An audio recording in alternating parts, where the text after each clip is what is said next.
kids! Welcome to Teacher Beth Bible Class TV.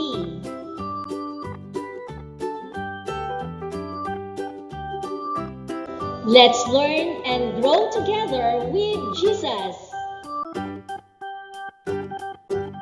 Our story for today is Jesus on Trial.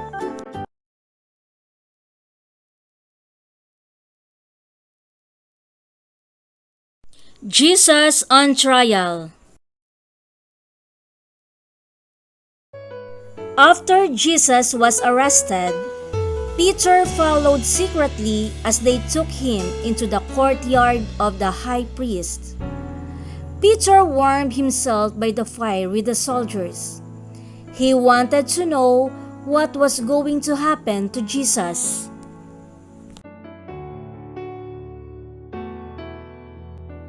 The high priest and the rest of the council tried to trick Jesus and told lies about him. Some of them spat in his face and hit and slapped him.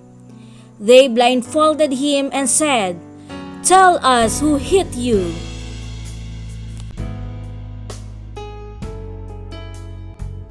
While Peter was sat by the fire, 3 different people asked him if he was one of Jesus' disciples.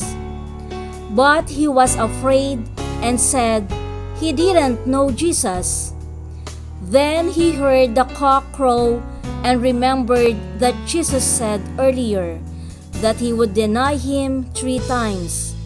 This made him cry and cry.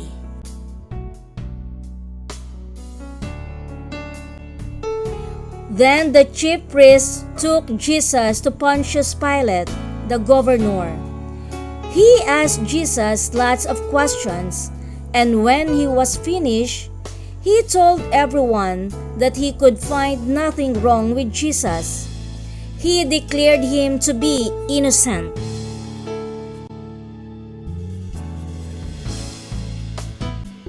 Pilate decided to send Jesus to King Herod to be questioned.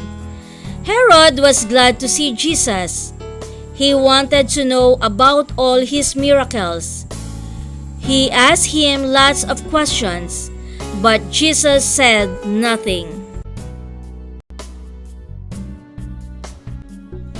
Then Herod and all his court and his soldiers made fun of Jesus and put a royal robe around his soldiers, pretending he was a king.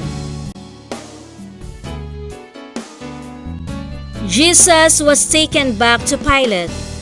The governor asked the crowd who he should set free, a murderer called Barabbas or Jesus. The crowd shouted, "Free Barabbas and crucify Jesus!" Pilate knew Jesus was innocent, but he was afraid of the crowd, and so he set the murderer free and ordered Jesus to be whipped and then crucified.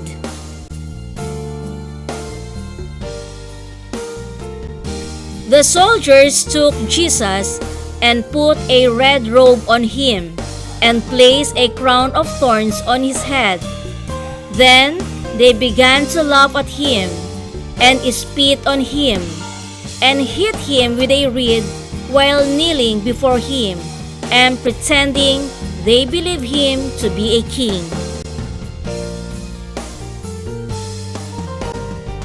Then the soldiers took Jesus and made him carry his own cross through the streets of Jerusalem. Many people watched him, including some women who were his friends. They were all crying.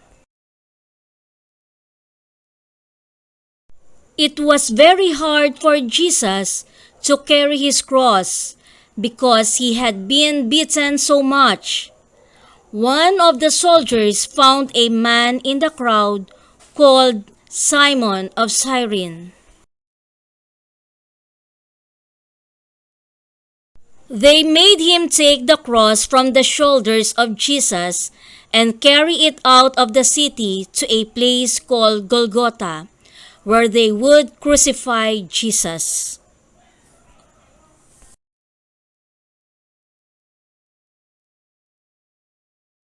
Let us not forget today's memory verse. Take up your cross and follow me. Luke chapter 9 verse 23. Once again, let's learn and grow together with Jesus. See you soon! Thank you for joining me. Let's learn, play, and grow together. Teacher Beth Class TV.